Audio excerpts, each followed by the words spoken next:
की भैयासाहेब, राजकारणात तुमच्यासारखी माणसं फार कमी आहेत.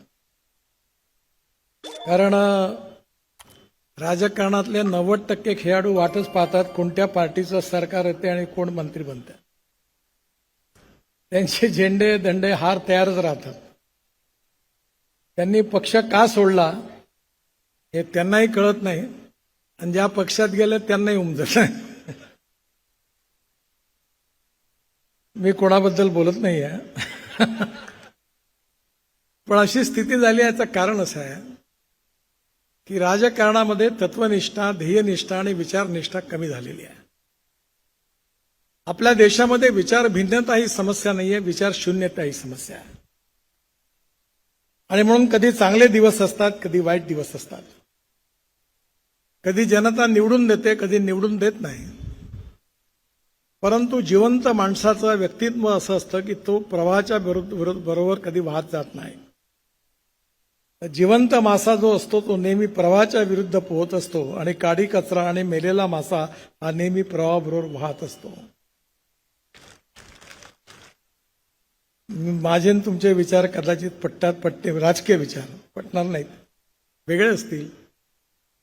पण जे कोणते विचार आहे त्याच्याशी, त्या नेत्याशी मी प्रामाणिक राहीन. ही तुमच्यातली जी इमानदारी आहे त्याला मी नक्की दाद देतो आणि त्याच्याबद्दल धन्यवाद देतो. कारण हे फार कमी आहे आणि हळूहळू कमी होत चाललेलं आहे.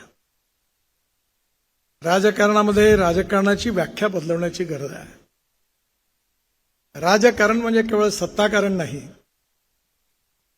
राजकारण हे समाजकारण, राष्ट्रकारण आणि विकासकारण आहे. आमच्या विचार परिवारामध्ये एक ज्येष्ठ विचारक होते, दत्तोपंत ठेंगडी. ते नेहमी असं म्हणायचे की every politician thinks about his next election and every socio economic reformer thinks from century to century. ज्याला समाजाचा, देशाचा विचार करायचा असतो त्याचा प्लॅन 100 वर्षाचा असतो आणि ज्याला पुढची निवडणूक जिंकायची असते त्याचा विचार स्वाभाविकपणे, आम्ही राजकारणात आहोत, मतं मागावेच लागतात आणि निवडून यावंच लागतं. पण माझा अनुभव थोडासा चांगला आला. मी ठरवलं की माझ्या विचाराशी मी कॉम्प्रोमाइज नाही करणार. मला जे पटलं तेच मी करीन. आणि मी सांगितलं की जातीपातीचं राजकारण नाही करणार. आणि जेव्हा मी हे सांगितलं तेव्हा माझ्या मित्रांनी मला सल्ला दिला की तुम्ही हे बोलू नका. मी म्हणलं मी बोलीन. मग म्हणे तुम्ही हाराल. तर म्हणलं हारला तर माणूस मरते का? हारू तर हारू, हे नाही करायचं.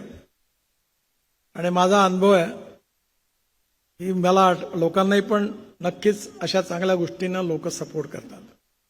खरं म्हणजे मला कधीच कळत नाही की शिक्षण संस्थेच्या निवडणुका का होतात आणि का लोक राजकारण शिक्षण क्षेत्राशी जोडतात. खरं म्हणजे जे चांगलं काम करतात त्यांच्या मागे जनते उभं राहिलं पाहिजे तर शैक्षणिक संस्थेचा विकास होईल. नाही केलं तर त्यांना बदलवलं पाहिजे.